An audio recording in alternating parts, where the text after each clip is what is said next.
Record heat waves, unprecedented wildfires, coral reefs are turning ghost white, and a backtracking United States leaving millions worldwide to deal with the consequences. A UN report has confirmed what we feared. Climate plans of countries are still far short of limiting warming to 1.5 degrees Celsius. The world is on track for 2.3 to 2.5 degrees, but beneath the despair, something extraordinary is happening. A seismic shift in who is actually leading the global climate transition. Welcome back to the World Journal. I'm Arshad Khatlani, and today we are unpacking COP30 from Belém, Brazil, a summit that may be remembered as the moment the global south stopped pleading for climate justice and started shaping the climate future. Let's get this straight. The global, the world's geopolitical center of climate action has moved southwards, while Washington backpedals on climate commitments and Europe gets consumed by internal political fires. Countries like Brazil, China, Colombia, and South Africa are the engines of clean economy. Middle income countries, often dismissed as developing, now account for 60% of global emissions, 40% of world GDP, and more than half of global solar power generation. Brazil alone generates more energy than Germany, that is solar energy. And unlike the wealthy economies, their push isn't just moral, it's economical. They know the transition is where growth, jobs, and competitiveness lie. China's clean energy boom accounted for 10% of its GDP last year. India is rolling out 50,000 electric buses. Brazil is building a bioeconomy that can generate 833,000 forest-based jobs. The global south isn't the global south isn't just catching up, it's pushing ahead. We hear this a lot. The Paris Agreement is failing. No, in fact, more than 110 countries have submitted stronger climate plans this year. A decade ago, we were heading towards a terrifying 4-degree centigrade world. Now we are close to 2.3 to 2.5. Still dangerous, absolutely. Still not enough, definitely. But the progression shows something crucial. When countries plan, they act. When they act, the world shifts. Clean technology is reshaping economies across the global south. Solar and wind are now cheaper than coal in most countries. EV sales jumped from 4% to 20% globally in just 4 years. Even steel and cement, the hard sectors, are innovating to cut emissions. For the global south, renewables aren't just green, they are strategic. Three-quarters of humanity lives in fossil fuel importing countries. Renewables mean energy security, not dependence. But here is the problem.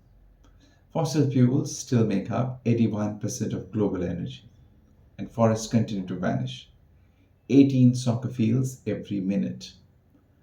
Technology alone cannot serve us. Systems need reform. This is where Brazil shaped the agenda of COP30. Instead of debating only targets, they asked a more important question. How do we transform entire economies, energy, land, food, cities at once? Because this is an economic transition, not just an environmental one. And adaptation is now front and center. Every dollar invested in resilience yields tenfold returns. Scaling adaptation could create 280 million jobs by 2035. Ethiopian landscape restoration work is already helping farmers survive droughts and floods. In the global south, climate action equals development. And of this depends on one thing. And right now, that's money. The numbers are brutal. In 2023, global climate finance hit $1 trillion, but only 10% went to developing countries, and less than 5% went to adaptation. EMDs, the emerging and developing economies, need dollars 2.4 trillion per year by 2030, dollars 3.3 trillion per year by 2035. Without this money, climate transition wouldn't be delayed, it collapses. COP30 introduced two breakthroughs: the Baku to Belém roadmap, a strategy to unlock $1.3 trillion annually for Global South. Number two, country platforms. These align public, private, domestic, and international finance behind national climate plans. Barbados, Brazil, Rwanda, Colombia, and others are already showing how it works. It is a shift from charity to investment. Global South countries made one thing clear: climate justice is non negotiable. Solidarity levies on aviation, shipping, crypto, and financial transactions are gaining momentum. The Premium Flyers Coalition now includes Nigeria, Beijing, Fiji, Benin, Vanuatu, and more.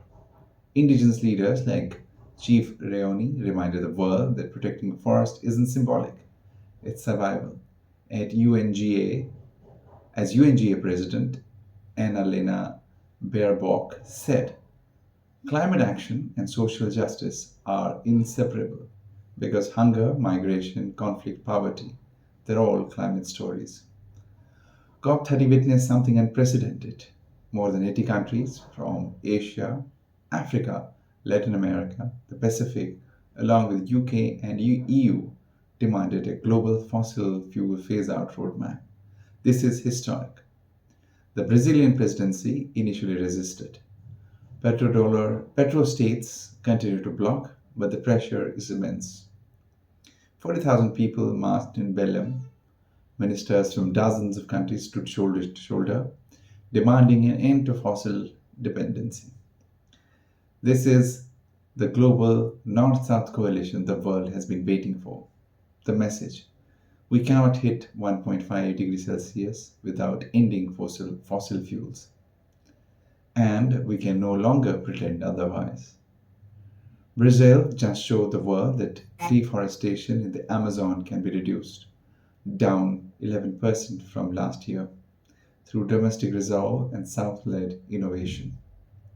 India's solar parks, Indonesia's peatland restoration, Nepal's community forestry, Bangladesh's cyclone shelters. These aren't pilot projects. They're proof of concept. South Asia brings its own agenda: accessible climate finance, regional cooperation, locally led adaptation,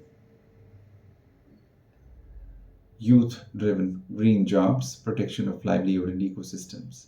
We have the data, we have the systems, we have the leadership. We need the political will and global finance to match it. The climate order, where North pledges and South pleads, is gone. In its place, a new compact is emerging: mutual respect, shared innovation, co created solutions. The Amazon is proving it can bend the curve. So can the global south, if empowered to lead. The question now isn't whether progress is possible, but whether we choose to speed it up.